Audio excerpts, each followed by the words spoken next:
Hello friends, రేపు రాబోయే complete episode ఇప్పుడు వీడియోలో చూస్తారు. వీడియోలోకి వెళ్ళిపోతే అబ్బాయి బాధపడుతూ ఆర్యలతో మాట్లాడుతూ ఉంటాడు కదా. ఇక అప్పుడే చాలా ఎమోషనల్ అయిపోయి చెప్తూ ఉంటాడు, మిమ్మల్ని ఇన్ని రోజులు మిస్ చేసుకున్నందుకు నేను చాలా దురదృష్టవంతుని అని అంటూ బాధపడుతూ, ఈ క్షణం మిమ్మల్ని కలిసిన ఈ ఆనందంతో ఇలాగే నిలిచిపోవాలని అనుకుంటున్నా అని అబ్బాయి అంటే, అప్పుడే అంటుంది, ఏంటి అబ్బాయి అలా మాట్లాడుతున్నావు అని అంటే, ఐఎమ్ సారీ, మిమ్మల్ని చూసిన ఆనందంతో ఇలా మాటలు వచ్చేస్తున్నాయి నాకు అని చెప్తూ ఉంటాడు. ఇక ఎన్ని రోజులు మిమ్మల్ని నేను చాలా అంటే చాలా మిస్ అయ్యాను, చాలా బాధగా ఉంది నాకు, ఇన్ని రోజులు మిమ్మల్ని మిస్ చేసుకున్నానా అనేసి అంటే, అప్పుడు ఆర్య నవ్వుతూ ఇలా అంటాడు, అబ్బాయి నువ్వు చాలా ఎమోషనల్ అయిపోతున్నావు, కొంచెం తగ్గించుకో అని. అప్పుడు అబ్బాయి నవ్వుతూ చూస్తూ, అక్కి రాయిలా అని అంటాడు.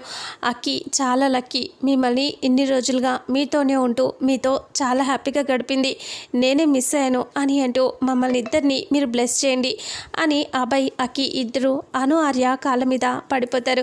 అప్పుడు వాళ్ళిద్దరూ పైకి లేపి, అయ్యయ్యో మీరేంటి మా కాళ్ళ మీద ఆశీర్వాదం తీసుకుంటున్నారు, ఇది కరెక్ట్ కాదు అబ్బాయి అని అంటే, నో ఇది చాలా కరెక్ట్, మిమ్మల్ని మళ్ళీ కలిసినందుకు నాకు చాలా ఆనందంగా ఉంది అని అంటూ ఆర్యని వెళ్ళి అబ్బాయి గట్టిగా హక్ చేసుకుంటాడు. ఆర్య షాక్ అయిపోతాడు. మళ్ళీ ఆర్య ఇక తనని డిసప్పాయింట్ చేయకూడదని గట్టిగా హక్ చేసుకొని నవ్వుతూ, ఏంటి అబ్బాయి మరీ చిన్నపిల్లలా చేస్తున్నావు, ఎందుకు ఇంతలా ఫీల్ అవుతున్నావు అబ్బాయి అని అంటూ ఆర్య అడిగితే, అబ్బాయి అలా చూస్తూ ఏం లేదు అని చాలా హ్యాపీగా ఉంటాడు. అబ్బాయి అలా వాళ్ళ నాన్నని హక్ చేసుకొని హ్యాపీగా ఉండటంతో జెండే అలాగే యాదగిరి జ్యోతి అందరూ అక్కి కూడా చాలా హ్యాపీగా ఫీల్ అవుతూ ఉంటారు. అబ్బాయిని ఇక్కడ చాలా ఎమోషనల్గా చూపిస్తారు, ఎందుకంటే వాళ్ళని కలవటం చాలా ఆలస్యం అవుతుంది కదా, అందుకనే అక్కి కంటే ఎక్కువ ఎమోషన్గా అబ్బాయిని చూపిస్తారు. ఇక అబ్బాయి అలా హ్యాపీగా షేర్ చేసుకున్న ఈ మూమెంట్స్ అన్నీ రాకేష్తో బయటికి వచ్చాక చెప్తూ ఉంటాడు. రాకేష్ వింటూ ఉంటాడు. అప్పుడు అబ్బాయి ఇలా అంటాడు, నాన్నని ఈ చేతులతో హక్ చేసుకున్నాను రాకేష్ అని అంటూ అబ్బాయి ఆనందంగా చెప్తూ ఉంటే, అప్పుడు రాకేష్ నిజమా అని అంటూ, వాళ్ళని నువ్వు చూసావా అంటే, అవును రాకేష్ వాళ్ళని నేను చూశాను, నాకు ఎంత ఆనందంగా ఉందో తెలుసా, అక్కి చాలా రోజుల నుంచి వాళ్ళతోనే కలిసి ఉంటుంది జెండే అందరూ కూడా, కానీ నేనే అమ్మ నాన్నని ఇన్ని రోజులుగా మిస్ అయ్యాను, అందుకు నాకు చాలా గిల్టీగా ఉంది, నేను వాళ్ళు ఎంత చెప్పినా వినిపించుకోలేదు, వాళ్ళు నాకు చాలాసార్లు ట్రై చేశారు చెప్పడానికి, నేనే చూడు వాళ్ళని దూరం చేసుకున్నాను, అమ్మ నాన్నని ఇన్ని రోజులుగా దూరం చేసుకున్నాను, ఇక మీదట నేను దూరం చేసుకోవాలి అనుకోవట్లేదు, వాళ్ళతో నేను కలిసి ఉండాలి, సంతోషంగా ఉండాలి అని చెప్పగానే అప్పుడే ఆలోచిస్తూ ఆనందంగా చూస్తూ ఉంటే, ఇంకా అవును అమ్మా నాన్న అంటే నాకు ఎంత పిచ్చో, అందుకే ఇప్పటి నుంచి అమ్మా నాన్నని నేను మిస్ అవ్వను, అమ్మా నాన్నని వెంట పెట్టుకుంటాను, నా దగ్గరే ఉంచుకుంటాను అంటే, అబ్బాయి ఏం మాట్లాడుతున్నావు అబ్బాయి, అమ్మా నాన్న నీ దగ్గర ఉండకూడదనే కదా ఇన్ని రోజులు నీకు అసలు చెప్పొద్దని కూడా చెప్పలేదు, మరి ఇప్పుడు అలా మాట్లాడతావేంటి అని రాకేష్ అంటే, అబ్బాయి అంటాడు, లేదు నేను ఇంతకాలం నేను అమ్మా నాన్నని ఎంత మిస్ అయ్యానో తెలుసా, నేను ఇంత చిన్నప్పుడు అమ్మ నాన్న చనిపోయారు, వాళ్ళు దూరం అయిపోయి ఇన్ని సంవత్సరాలైంది, ఇన్ని సంవత్సరాలకి మళ్ళీ దగ్గరగా మళ్ళీ మా కోసమే, అంత చిన్నప్పుడు మేము ఎంత ఏడ్చామో తెలుసా, అమ్మ నాన్న లేరని మేము ఎంత బాధపడ్డాం, ఎంత ఏడ్చాం, నరకం చూసాం, అందుకే ఆ దేవుడు మా కోసం మళ్ళీ అమ్మ నాన్నని పుట్టించి మా దగ్గరికి పంపించాడు చూసావా, అందుకే అమ్మా నాన్నని ఇంకా మొదట నేను మిస్ కాకూడదు అనుకుంటున్నా, అందుకే అమ్మా నాన్నని నా దగ్గరికే తెచ్చుకుంటా, వాళ్ళతోనే కలుసుంటా, నాన్న చేత భోజనం తినిపించుకుంటా, అమ్మ ఒళ్ళో పడుకుంటా, వాళ్ళతో ప్రేమగా గడపాలి నేను అని అబ్బాయి ఆనందంగా రాకేష్తో చెప్తూ ఉంటే, రాకేష్కి మండిపోతూ ఉంటుంది, నువ్వు ఎలా తెచ్చుకుంటావురా, వాళ్ళని మీ కుటుంబాన్ని మొత్తం నాశనం చేయడానికే కదా నేను ఉంది అని రాకేష్ సీరియస్గా ఆలోచిస్తూ ఉంటాడు. అబ్బాయి అలా ఆనందంగా ఉంటాడు.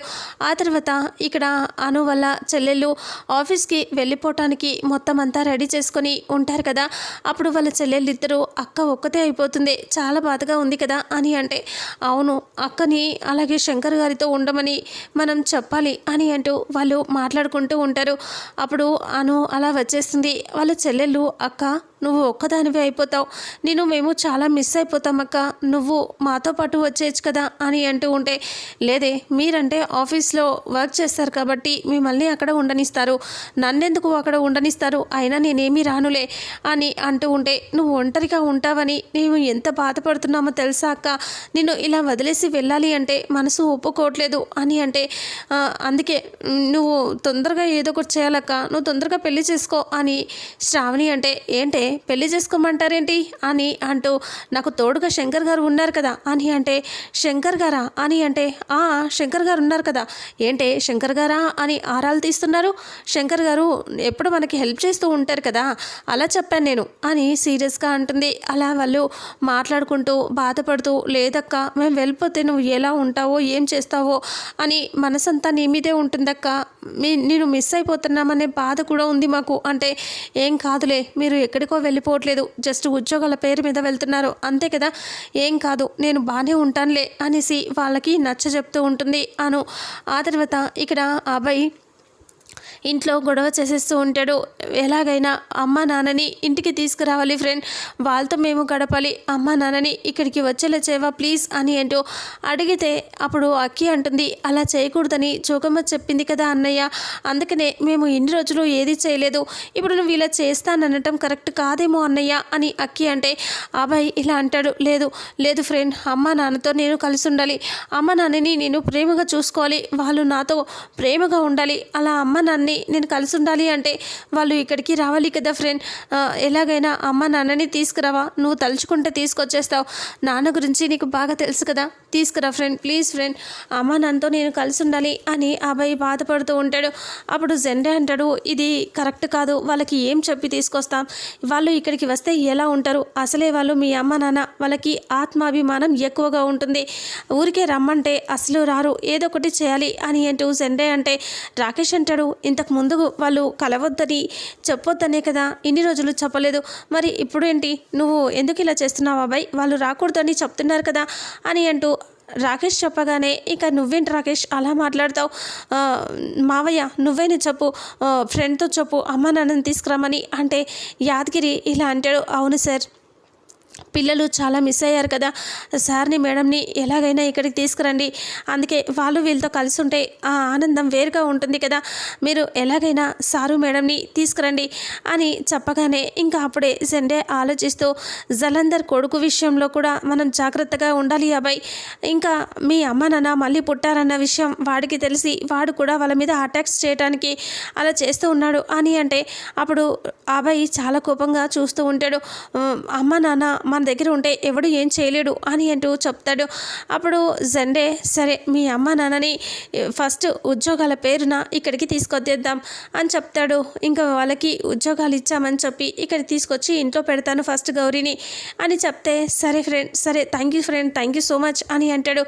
ఎంతైనా జాగ్రత్తగా ఉండాలి, జల్లర్ కొడుకు వాడు మామూలుగా లేడు, వాళ్ళ మీద కూడా ఇంతకుముందు అటాక్ చేశాడు అంటే వాడు దొరకాలి, వాడిని చంపేస్తాను ఫ్రెండ్ నేను అని అబ్బాయి అంటూ ఉంటే, పక్కనే ఉన్న రాకేష్ సీరియస్గా చూస్తూ ఉంటాడు. అయినా ఇప్పుడు ఈ బాధ్యతలన్నీ రాకేష్కి అప్పగిచ్చేద్దాం మనం అనేసి రాకేష్తో చెప్తాడు. రాకేష్, జలంధర్ కొడుకుని నువ్వే చూసుకోవాలి, వాడు మా కుటుంబాన్ని ఏం చేయకుండా నువ్వే కాపాడాలి, ఇప్పుడు ఫ్రెండ్ మాకు జెండే ఫ్రెండ్ ఎలా ఉన్నాడో నువ్వు కూడా మా కుటుంబానికి అలా ఉండాలి అని అంటూ చెప్తూ ఉంటే, ఇక అప్పుడు జెండే అలా చూస్తూ ఉంటాడు. అలాగే రాకేష్ కంగారు పడుతూ ఉంటాడు. వింటున్నావా రాకేష్, నువ్వే మా అమ్మ నాన్నకి ఏం కాకుండా, మా కుటుంబానికి ఏం కాకుండా ఆ జలంధర్ కొడుకు నుంచి నువ్వే కాపాడాలి అని అంటే, సరే సరే అని చెప్పేసి రాకేష్ అంటాడు. జెండే అంటాడు, మన చుట్టే శత్రువులు ఉంటూ మననే చుట్టూ తిరుగుతూ మనలో కలిసిపోయి ఉంటారు, తెలియకుండా గుర్తుపట్టకుండా చేస్తారు అని చెప్తూ జాగ్రత్తగా ఉండాలి అబ్బాయి అని అంటాడు. సరే ఫ్రెండ్, అమ్మ నాన్నని తీసుకొస్తావు కదా అంటే, సరే ఏదో ఒక ఉద్యోగం అని చెప్పి ఇక్కడికి తీసుకొచ్చి నీతోనే ఉంచుతానులే అని జెండే అంటే, అబ్బాయి చాలా హ్యాపీగా ఫీల్ అవుతాడు. ఆ తర్వాత ఇంటి దగ్గర ఇంకా అను వాళ్ళ చెల్లెళ్ళు వెళ్ళిపోవటానికి రెడీ అవుతారు కదా, ఇంకా బ్యాగులన్నీ సర్దుకొని అన్నీ తీసుకొని బయటికి వచ్చేస్తూ ఉంటారు. అప్పుడు అనుతో, అక్క జాగ్రత్త అక్క, నువ్వు జాగ్రత్తగా ఉండక్క అని బాధపడుతూ చెప్తూ ఉంటే, అప్పుడే ఆర్య వస్తాడు. ఏంటి జాగ్రత్తలు చెప్తున్నారు, అత్తారింటికి వెళ్ళినట్టుగా అని ఆర్య అంటాడు. అప్పుడే ఇలా అంటూ ఉంటుంది, మా అక్కని జాగ్రత్తగా చూసుకోండి శంకర్ గారు అని శ్రావణి అంటుంది. సంధ్య కూడా, పాపం మా అక్క చాలా అమాయకురాలు, తనని జాగ్రత్తగా చూసుకోండి, మీరు గొడవ పడొద్దు అంటే కొంచెం హైదరాబాదు ఆదమర్చి నిద్రపోతే మీ అక్క అమాంతం అమ్మేస్తుంది, అంత హుషారుగా ఉంది, మీ అక్క ఎందుకు అమాయకురాలు అవుతుంది అని ఆర్య అంటాడు. అబ్బా శంకర్ గారు, మీరు ఇలాగే గొడవ పడొద్దు, మా అక్కతో బాగుండాలి అని చెప్తుంటే మీరు మళ్ళీ గొడవ పడతారు అని శ్రావణి అంటే, ఇది గొడవ కాదు, అమ్మో మీ అక్క ఊరికే ఉంటుందా అని మళ్ళీ మొదలు పెడతాడు ఆర్య. అప్పుడు అను అంటుంది, ఇతని మాటలు ఎందుకు లేవే, నన్ను ఏదో పెళ్లి చేసి అత్తారింటికి పంపిస్తున్నట్టుగా, ఏంటి అప్పగింతలు మీరు అని సీరియస్గా అను అంటుంది. అప్పుడు వాళ్ళ చెల్లెళ్ళు సైలెంట్ అయిపోయి, అక్క నువ్వు జాగ్రత్త అక్క అని అంటూ ఉంటే, మీ అక్క బాగానే ఉంటుందిలేమ్మా, మీరు ఎక్కడనో గీడ ఉద్యోగాల కోసం వెళ్తున్నారు, ఏదో ఫారెన్ వేరే వేరే దేశాలు వెళ్ళిపోయినట్టుగా ఎందుకు అలా చేస్తున్నారు అని అంటే, శంకర్ గారు మీరు ఇంతకు ముందు అన్నారో లేదో మా చెల్లెలు క్వార్టర్స్కి వెళ్ళిపోతున్నారు, ఇప్పుడు మళ్ళీ ఆ ఫారెన్ గీరన్ అంటే ఇంకెక్కడికి వెళ్ళిపోతారో, మీరు అలా మాట్లాడకండి అని సీరియస్గా అను అంటే, సరే సరే నేనేమనలే తల్లి, పదండి అనేసి వ్యాన్ వచ్చిందే, మీరంటే ఇంకా ఇక్కడే ఉన్నారు పదండి అనేసి తీసుకొని వెళ్ళిపోతుంది. ఇంకా కారులో అన్ని లగేజ్ పట్టాక అను బాధపడుతూ వాళ్ళ చెల్లెళ్ళని హక్ చేసుకొని ఏడుస్తూ ఉంటుంది. వాళ్ళ చెల్లెళ్ళు బాధపడుతూ ఉంటారు. ఇక అప్పుడే ఎక్కండే వెళ్ళండి అని అంటూ ఇంకా ఇద్దరిని గట్టిగా హక్ చేసుకొని ఏడ్చి వాళ్ళని కారులో ఎక్కించి పంపించేస్తుంది. వెళ్ళండి వెళ్ళండి అని అంటాడు ఆర్య. వాళ్ళు వెళ్ళిపోయిన తర్వాత అను ఏడుస్తూ ఉంటే ఆర్య తన జేబులన్నీ వెతుక్కుంటాడు కర్చీఫ్ కోసం. ఇంకా ఎక్కడ లేదని చెప్పి అను చిన్ని తీసుకొని, ఇదిగోండి దీంతో అడ్జస్ట్ అవ్వండి, నా దగ్గర కర్చీఫ్ లేదు అని అంటే అను కన్నీళ్లు తుడుచుకుంటుంది. ఇక అప్పుడే బాధగా ఇంట్లోకి వెళ్ళిపోయి అక్కడ కూర్చుంటారు. ఇక అప్పుడు ఆర్య ఇలా అంటూ ఉంటాడు, గౌరీ గారు అసలు మీ చెల్లెళ్ళ కోసం అంత బాధపడుతున్నారేంటి అంటే, మా చెల్లెలు ఎప్పుడు నన్ను వదిలి వెళ్ళలేరు శంకర్ గారు, ఇప్పుడు నాకు చాలా బాధగా ఉంది అంటే, చూడండి విధి ఎలా ఉందో, నీకు మీ చెల్లెలు వెళ్ళిపోయారు, నాకు మా తమ్ముళ్ళు వెళ్ళిపోయారు అని అంటే, మీ తమ్ముళ్ళు వెళ్ళిపోవటానికి మా చెల్లెలు వెళ్ళిపోవటానికి చాలా దూరంగా ఉంది, నువ్వు అలా ఎలా ఆలోచిస్తావు, మా చెల్లెళ్ళు ఉద్యోగాల పేరు మీద వెళ్ళారు, మీ తమ్ముళ్ళు ఉద్యోగాలు లేక వెళ్ళిపోయారు అని నేను సీరియస్గా అనేసరికి, సరేలే అమ్మో మీ ఆడవాళ్ళకు ఒక దండం, ఒక్క చిన్న మాట అన్నామంటే అది ఇంత పెద్దది చేసి భూదత్తంలో పెట్టి చూస్తారు అని ఆర్య అంటాడు. అప్పుడే అను సరే అని నవ్వుకుంటుంది. ఇక వెంటనే లోపల కూర్చొని పల్లీలు ఏవో తింటూ ఇలా అనుకుంటూ ఉంటారు. అవును గౌరీ గారు, ఇక్కడ మీరు పైన నేను ఇద్దరం ఇంత దూరంగా ఇవన్నీ ఉండటం కంటే ఇద్దరం కలిసి ఒకే చోట ఉంటే పనులన్నీ ఈజీ అయిపోతాయి కదా అని అంటూ ఉంటే, అవును శంకర్ గారు, మనం ఇంత పెద్ద ఇల్లుకి అద్దె కట్టడం కంటే చాలా కష్టం కదా అని అంటూ వాళ్ళు అలా మాట్లాడుకుంటూ ఉంటారు. ఇక మనము అక్కి వెళ్ళలాగా పెద్ద బిల్డింగ్ కొనేసి అందులో మన ఇద్దరం ఉందాం సరేనా అని అంటే, ఎగతాలు చేయకండి అని అను అంటే, మరి ఇంకేంటి మనకి ఉద్యోగాలు చేసి ఏదో ఈ రెంట్ కట్టుకొని బతకాలి, కానీ పెద్ద పెద్ద ఆలోచనలు చేస్తావే నువ్వు అని ఆర్య అంటూ, ఇప్పటికిప్పుడు ఉద్యోగాలు కార్లలో వచ్చి ఇస్తామని వస్తున్నారా నీ దగ్గరికి ఏమైనా అని అంటాడు ఆర్య. ఇక అప్పుడే జెండే యాదగిరి ఇద్దరు కూడా కారులో నుంచి దిగి లోపలికి వస్తూ ఉంటారు. ఇక ఇంతటితో రేపు రాబోయే ఎపిసోడ్ ఎండ్ అవుతుంది. మరుసటి ఎపిసోడ్లో ఏం జరుగుతుందో తెలుసుకుందాం. వీడియోని చూసిన ప్రతి ఒక్కరూ వీడియోని లైక్ చేయండి, షేర్ చేయండి, కామెంట్ చేయండి. అలాగే మన ఛానల్లో మరిన్ని అప్డేట్స్ కోసం ఛానల్ని సబ్స్క్రైబ్ చేసుకోండి. Thank you so much.